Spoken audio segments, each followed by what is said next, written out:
بسم اللہ الرحمن الرحیم الحمد للہ رب العالمین والصلاة والسلام علی سید الانبیاء والمرسلین وعلی آلہ واصحابہ اجمعین ومن تبعهم بإحسان إلى يوم الدین اما بعد فقد قال اللہ تبارک وتعالى في القرآن المجید والفرقان الحمید فأعوذ باللہ من الشیطان الرجیم بسم اللہ الرحمن الرحیم لقد كان لكم في رسول الله أسوة حسنة صدق الله العظيم وصدق رسوله النبي الكريم ونحن على ذلك لمن الشاهدين والشاكرين والحمد لله رب العالمين۔ ناظرین گرامی، آج ہم ایک ایسے موضوع پر گفتگو کرنا جا رہے ہیں جو بہت حساس بھی ہے اور ہر دور میں وقت کا ایک اہم تقاضا بھی رہا ہے۔ دین اسلام ایک فطری دین ہے۔ انبیاء علیہم الصلاۃ کی بعثت میں ایمان، عقیدہ، مذہب، بندگی، اطاعت، ان تمام چیزوں کے اندر انبیاء علیہم الصلاۃ مشترک رہے ہیں۔ انبیاء علیہم الصلاۃ کی اس دنیا میں بعثت ہوئی، آمد ہوئی،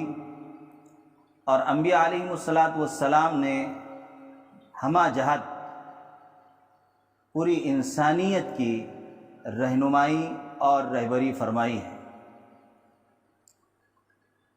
حضرات انبیاء علیہم الصلاۃ نے بندگی کے اعتبار سے، عقیدے کے اعتبار سے، ایمان کے اعتبار سے، معاشرہ معاملات کے اعتبار سے، ہر طرف سے اپنے قوم کی، اپنی ملت کی رہنمائی فرمائی ہے۔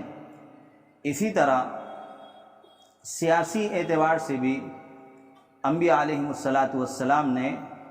اپنے قوم کی اور اپنے ملت کی رہنمائی فرمائی ہے۔ قرآن کریم کئی انبیاء علیہم الصلاۃ کے واقعات سے بھرا پڑا ہے کہ اللہ رب العزت نے ان کو بادشاہت عطا فرمائی تھی، ان کو حکومت عطا فرمائی تھی، اور وہی الہی کے مطابق وہ لوگوں پر حکمرانی کرتے تھے، عدل و انصاف کو قائم کرتے تھے، عدل و قسط کو لوگوں کے سامنے پیش کرتے تھے،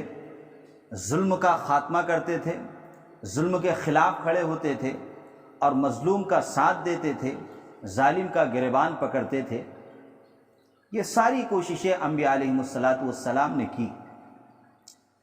کئی انبیاء علیہم الصلاۃ ایسے ہیں جن کو اللہ رب العزت نے حکمرانی عطا فرمائی۔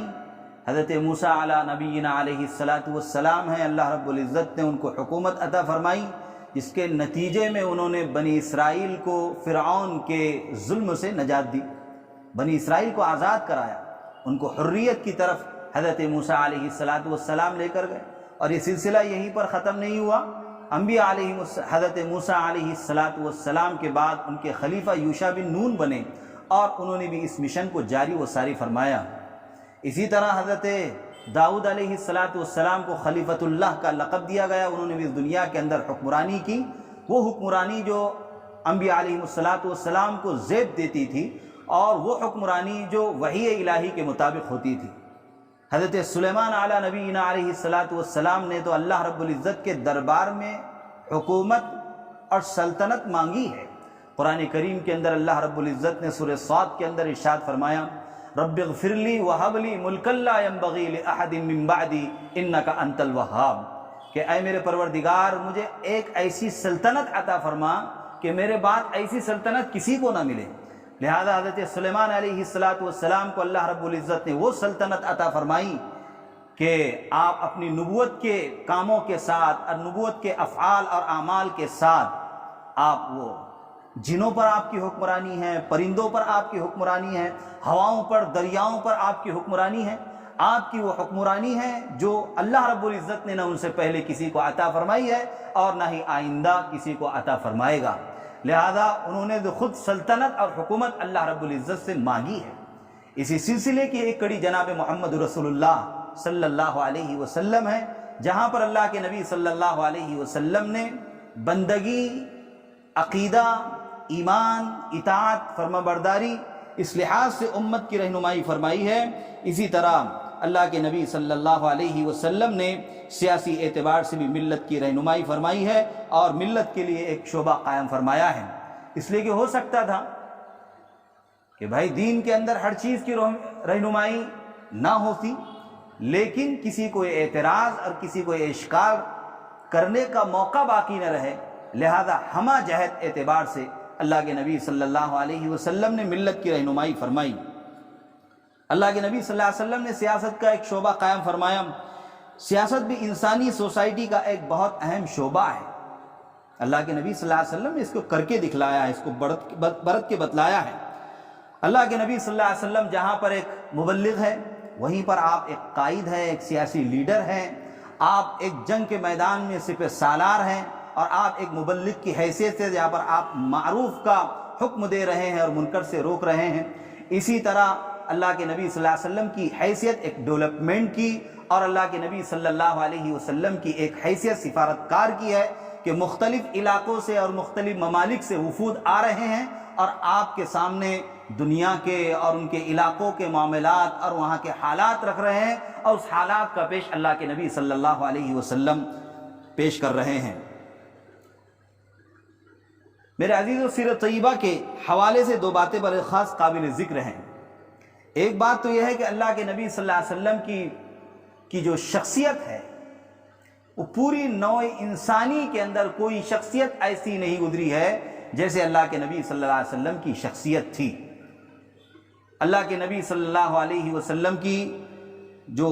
شخصیت تھی، اس کے لیے سب سے اہم چیز یہ ہے کہ آپ کی ایک ایک اہم بات کو ریکارڈ کیا گیا ہے، محفوظ کیا گیا ہے، اس کو ضبط میں لایا گیا ہے۔ اس کے بعد دوسری جو حیثیت ہے وہ اللہ کے نبی صلی اللہ علیہ وسلم کی اس طور پر ہے کہ نسل انسانی کے اندر کوئی ایسی جامع شخصیت نہیں گزری ہے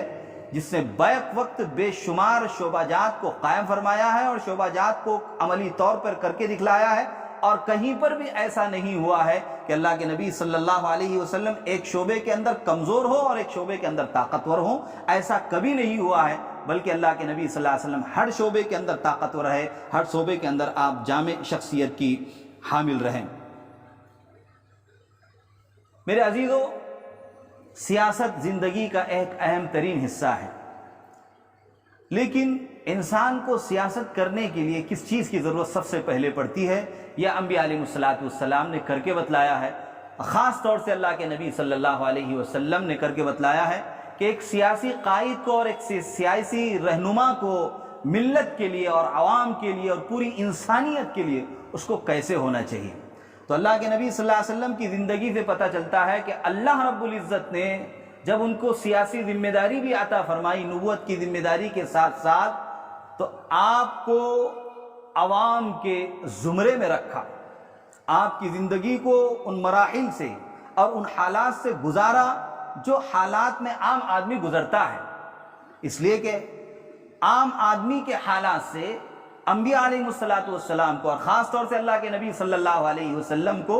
اس لیے گزارا گیا ہے تاکہ عوام الناس کی بے قراریوں کا اور عوام الناس کی تکالیف کا، ان کی مصیبتوں کا، ان کے حالات کا، ان کے احوال کا پتہ چلے۔ کبھی ایسا ہوتا ہے کہ انسان آسائش کے اندر اور انسان رعنائیوں کے اندر اور بڑے بڑے مکانات اور محلوں کے اندر رہے، ممکن ہے کہ کھڑکی کے اندر رہ کر وہ دھوپ اور گرمی کی شدت کو اور محلوں کے اندر رہ کر اور اسی کے جگہوں پر رہ کر وہ باہر کی گرمی اور شدت کو محسوس نہیں کر سکتا ہے۔ لہذا اللہ کے نبی صلی اللہ علیہ وسلم کو یہ احساس کرایا گیا اور پوری دنیا کو، پوری انسانوں کو یہ بتلایا گیا ہے کہ ملت کا اور پوری انسانیت کا قائد اور رہنما کیسے ہونا چاہیے۔ وہ اسی نقطے پر رہنا چاہیے جس نقطے پر ایک عام آدمی رہتا ہے اور ایک عام انسان زندگی گزارتا ہے۔ لہذا اللہ کے نبی صلی اللہ علیہ وسلم کو ان مراحل سے گزارا گیا۔ اللہ کے نبی صلی اللہ علیہ وسلم کی سیرت طیبہ کے اندر بے شمار واقعات ایسے ملتے ہیں جس میں سے ایک شمار بطور تمثیل کے پیش کیا جاتا ہے کہ اللہ کے نبی صلی اللہ علیہ وسلم کا تذکرہ اس سورۃ الاحزاب کے اندر بھی کیا ہے کہ جب غزوہ خیبر کے اندر بہت سارا مال غنیمت آیا تو مال غنیمت آنے کے بعد ازواج مطہرات کے اندر یہ جذبہ پیدا ہوا اور یہ چیز پیدا ہوئی، یہ خواہش پیدا ہوئی کہ مدینے کے لوگ اس سے بہت زیادہ خوشحال ہوئے، مدینے کا ہر ایک گھر بہت خوشحال ہوا ہے، مال غنیمت میں اس کو حصہ ملا ہے، لہذا کیوں نہ ہم اللہ کے نبی صلی اللہ علیہ وسلم سے درخواست کریں اس بات کی کہ ہمیں بھی کچھ اس میں سے دیا جائے، اور ہم تاکہ ہم اپنی زندگی کو سنوار سکے، تاکہ ہم یہ کپڑے سینے کے اور پھٹے ہوئے کپڑوں کے سینے کے کام کب تک اس میں انجام دیتے رہیں، تب تک کا مطلب ہم یہ ہے کہ اس کو اچھی طریقے سے انجام دے سکیں۔ اللہ کے نبی صلی اللہ علیہ وسلم کے تعلق سے انہوں نے یہ مشورہ کیا اور اس کا ترجمان حضرت عائشہ صدیقہ رضی اللہ تعالی عنہا کو بنایا، لہذا اللہ کے نبی صلی اللہ علیہ وسلم آئے، اللہ کے نبی صلی اللہ علیہ وسلم کے سامنے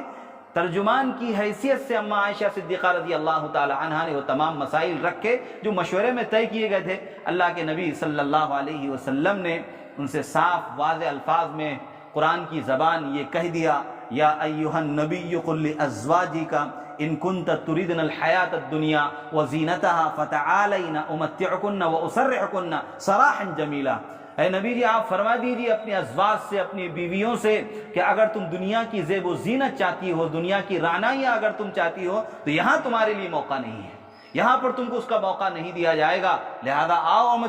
تمہیں تھوڑا سا سامان دے کر تم کو چلتا کر دوں۔ گویا کہ اس واقعے سے اللہ کے نبی صلی اللہ علیہ وسلم نے ایک سیاسی قائد اور ایک سیاسی رہنما کی بات کو پیش کر دیا کہ ایک سیاسی قائد کیسے ہونا چاہیے، ایک ملت کا رہبر کیسے ہونا چاہیے، ملت کا رہبر اسی ڈگر سے گزرے جیسا کہ ایک عام آدمی گزرتا ہے۔ لہذا اللہ کے نبی صلی اللہ علیہ وسلم نے صاف طور پر یہ بات عرض کر دی کہ یہاں تمہارے لیے اس کے لیے موقع نہیں ہے، یہاں پر تم کو کچھ نہیں ملے گا، اگر میری زندگی میں رہنا ہے تو رہو خوشی سے، اگر تم جانا چاہتی ہو تو جاؤ، میں تم کو کچھ دے دوں گا۔ گویا کہ اللہ کے نبی صلی اللہ علیہ وسلم نے اس کا اظہار فرمایا اور یہ چیز منتقل ہوتے ہوتے حضرات صحابہ کے اندر خلیفہ اول حضرت ابوبکر صدیق رضی اللہ تعالی عنہ کے اندر، اور اسی طرح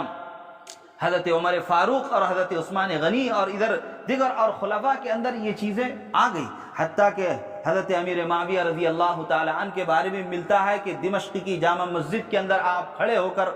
3 جمعوں تک آپ نے یہ خطبہ دیا کہ انما المال مالنا انما الفیء فیئنا، کہ بے شک بیت المال کا مال ہمارا مال ہے اور بیت المال کا جو مال غنیمت ہے، جنگ کا جو مال غنیمت ہے وہ ہمارا مال غنیمت ہے۔ لوگوں نے 1 بار سنا، 2 بار سنا، 3 بار سنا، 3 مرتبہ جب آپس کے اندر چہمے گوئیاں ہونے لگی کہ حضرت امیر معاویہ رضی اللہ تعالیٰ عنہ روزانہ یہ خطبہ کیوں دے رہے ہیں، تو کسی نے جمعہ کے دن کھڑے ہو کر اعتراض کر دیا کہ یہ بات کیسے درست ہو سکتی ہے، آپ یہ کیسے کہہ سکتے ہیں کہ امت مسلمہ کا جو سرمایہ ہے، جو بیت المال ہے، وہ آپ کا ہے، آپ جس کو چاہیں دے سکتے ہیں اور جس کو چاہیں منع کر سکتے ہیں، یہ کیسے ہو سکتا ہے؟ لہذا حضرت امیر معاویہ رضی اللہ تعالی عنہ نے کہا کہ میں یہی چاہ رہا تھا کہ میرے اس جملے پر کوئی مجھے روکے اور کوئی مجھے ٹوکے، لہذا مجھے خوشی ہے اور میں اللہ رب العزت کا شکر گزار بننا چاہتا ہوں کہ اس مرحلے پر کوئی نہ کوئی مجھے روکنے اور ٹوکنے والا موجود ہے۔ لہذا حضرات صحابہ نے یہ کر کے بتلایا ہے۔ تو ملت کا قائد اس طور پر ہونا چاہیے کہ اس کی زندگی عام انسانوں کی زندگی کی طرح ہونا چاہیے۔ دوسری بات یہ ہے کہ سیاسی قائد اور سیاسی رہنما کے لیے یہ ضروری ہے کہ اصحاب علم، اہل حل و عقد اس کی غلط کاریوں پر، اس کی غلط روش پر تنقید کر سکے، یہ اختیار ہر ایک کو ہونا چاہیے، اور یہ اللہ کے نبی صلی اللہ علیہ وسلم کے دور سے لے کے حضرات صحابہ کے دور تک تھا۔ اللہ کے نبی صلی اللہ علیہ وسلم نے اس کے کر کے بتلا۔ حضرت عمر فاروق رضی اللہ تعالی عنہ ایک مرتبہ خطبہ دے رہے تھے اور اس خطبے میں دیکھا کہ سارے لوگوں کو مال غنیمت میں سے ایک کپڑا ملا ہے، حضرت عمر رضی اللہ تعالی عنہ کے جسم پر 2 کپڑے ہیں۔ ایک دیہاتی، ایک عربی کھڑے ہو کر مجمع میں کہنے لگا کہ امیر المؤمنین آپ خطبہ بعد میں دیں گے، سب سے پہلے آپ یہ بتائیں گے کہ سارے لوگوں کو مال غنیمت میں سے ایک کپڑا ملا ہے، آپ کے جسم پر دوہرے کپڑے کیسے ہیں؟ لہذا حضرت عمر فاروق رضی اللہ تعالی عنہ کے چہرے پر کوئی شکن نہیں آیا، اس سے آپ ناراض نہیں ہوئی۔ جیسے کہ موجودہ دور کے سیاستدان اور موجودہ دور کے لیڈران، اگر ان کے خلاف کوئی ایک لفظ کہہ دیا جائے تو پولیس ایکشن لے لیتی ہے اور خفیہ تنظیمیں اور خفیہ ایجنسیاں اس پر ایکشن لے لیتی ہے اور اس کے تعلق سے وہ ساری کارروائی کی جاتی ہے جو اس کے لیے آگے چل کے سنگین خطرات کا اور سنگین نتائج کا ماحول پیدا کرتی ہے۔ حضرت عمر رضی اللہ تعالی عنہ نے کہا کہ اس کا جواب میرا بیٹا عبداللہ ابن عمر دیں گے۔ لہذا حضرت عبداللہ کھڑے ہوئے، انہوں نے کہا کہ میرے والد کو بھی اتنا ہی کپڑا میسر ہوا تھا جتنا کہ آپ لوگوں کو ملا ہے، لیکن وہ پورا کپڑا نہیں ہو رہا تھا، تو میرے حصے میں جو ایک کپڑا آیا تھا وہ کپڑا میں نے والد محترم کو دے دیا، لہذا آپ ایک کپڑے کا جو حصہ میرے والد کے جسم پر دیکھ رہے ہیں وہ میرا ہے۔ اس کے بعد اس دیہاتی نے کہا کہ اب آپ خطبہ پڑھا سکتے ہیں۔ تو یہ اصحاب اہل حق کو اور دانشوروں کو اس بات کا حق ہونا چاہیے کہ کوئی سیاسی رہنما اور کوئی سیاسی قائد اگر کسی طرح کی لغزش کرتا ہے اور کسی طرح کی کوتاہی کرتا ہے تو اس پر تنقید کا اور اس پر تبصرہ کرنے کا پورا موقع اس کو فراہم ہونا چاہیے۔ اللہ کے نبی صلی اللہ علیہ وسلم نے سیاست اس انداز سے فرمائی ہے، یہاں تک کہ اللہ کے نبی صلی اللہ علیہ وسلم نے سیاست اس طور پر بھی فرمائی ہے کہ ملک کے اندر عدل و انصاف کو قائم فرمایا ہے، عدل و قسط کو قائم فرمایا ہے، ظالموں کا خاتمہ فرمایا ہے۔ ایک موقع پر مدینے کے بازار کے اندر کھلے عام ایک بنو قریظہ کے کچھ لوگوں نے ایک عورت کی بے عزتی کی، اس کی عزت لوٹی۔ کسی کے اندر یہ جرأت نہیں تھی کہ وہ ان کے خلاف اٹھ سکے اور ان کے خلاف بول سکے، لیکن حضرت حضور صلی اللہ علیہ وسلم تک جب یہ خبر پہنچی تو اللہ کے نبی صلی اللہ علیہ وسلم اس کے لیے کھڑے ہوئے، سزائیں دی اور ان کے قلعے کا محاصرہ کیا گیا اور اس کے عزت کی حفاظت کی گئی اور ان کو سزائیں دی گئی۔ اللہ کے نبی صلی اللہ علیہ وسلم نے یہ کیا، لیکن ہم دیکھتے ہیں کہ سیاسی قائدین ہر آئے دن ان عصمت دری کرنے والوں کو اور ریپسٹ لوگوں کو اور جو لوگوں کی عزتیں لوٹتے ہیں اور آئے دن داغدار کرتے رہتے ہیں ان کو امان دیتی ہے، ان کو پورا موقع فراہم کرتی ہے، اور اگر کوئی آواز اٹھاتا ہے اس آواز کو دبانے کی پوری کوشش کرتی ہے۔ اللہ کے نبی صلی اللہ علیہ وسلم نے بغیر کسی اس کے کس مذہب سے وہ تعلق رکھتا ہے، کس مکتب فکر سے وہ تعلق رکھتا ہے اور اس کا طریقہ کار کیا ہے، ان تمام چیزوں کو پرے رکھتے ہوئے ظالم کی آپ نے حمایت کی، ظالم کی آپ نے مخالفت کی اور مظلوم کے ساتھ آپ کھڑے رہے۔ اللہ کے نبی صلی اللہ علیہ وسلم نے سیاسی طور پر بھی یہ کر کے دکھلایا ہے۔ لہذا اللہ کے نبی صلی اللہ علیہ وسلم کی زندگی کو پرکھنے کی آج از حد ضرورت ہے اور اس زندگی کو اختیار کرنے کی ضرورت ہے۔ ایسا نہیں کہ سیاست میں ہم اور آپ آزاد ہیں، بلکہ اللہ کے نبی صلی اللہ علیہ وسلم کی زندگی ہم سب کے لیے ایک آئیڈیل، ایک نمونہ ہے۔ لَقَدْ كَانَ لَكُمْ فِي رَسُولِ اللَّهِ أُسْوَةٌ حَسَنَةٌ۔ تو اللہ کے نبی صلی اللہ علیہ وسلم کی سیرت کو اختیار کر کے ہر سیاسی رہنما، ہر قائد یہ جان لے کہ جب تک وہ کامیاب نہیں ہو سکتا ہے تب تک اللہ کے نبی صلی اللہ علیہ وسلم کی سیرت کو اور اللہ کے نبی صلی اللہ علیہ وسلم نے اپنے اسٹیٹ میں اور اپنی مملکت میں مدینۃ المنورہ کی سرحدوں میں اور مدینۃ المنورہ کی سرحدوں سے باہر نکل کر جہاں جہاں پر آپ کے علم گڑے ہیں اور جہاں جہاں پر آپ کے جھنڈے لہرائے ہیں اور جہاں جہاں پر فتوحات کے دروازے کھلے ہیں وہاں پر اللہ کے نبی صلی اللہ علیہ وسلم نے عدل کو قائم کیا اور عادلہ نظام قائم کیا، اور آپ بحیثیت جج بھی رہیں، آپ کے پاس مقدمات آتے تھے، آپ اس کے صحیح فیصلے فرمایا کرتے تھے۔ لیکن آج پوری انسانیت سیرت سے کوسوں دور ہو چکی ہے، جس کی وجہ سے پوری دنیا ایک قید خانہ اور ایک جیل خانہ بن چکی ہے۔ پوری انسانیت آج سسک رہی ہے اور پوری انسانیت ایک ایسی آگ کے اندر جھلس رہی ہے جس آگ سے نجات صرف اللہ کے نبی صلی اللہ علیہ وسلم کی ذات اور اللہ کے نبی صلی اللہ علیہ وسلم کی سیرت اور اسلام اس کو نجات دے سکتا ہے، اور اسلام ہی واحد وہ مذہب ہے جو انسان کے لیے نجات دہندے کا سبب بن سکتا ہے۔ لہذا اللہ کے نبی صلی اللہ علیہ وسلم کی سیرت کو سیاسی اعتبار سے بھی اختیار کرنے کی آج ضرورت ہے۔ اللہ تعالی ہم سب کو حسن عمل کی توفیق نصیب فرمائے۔ وآخر دعوانا ان الحمد للہ رب العالمین۔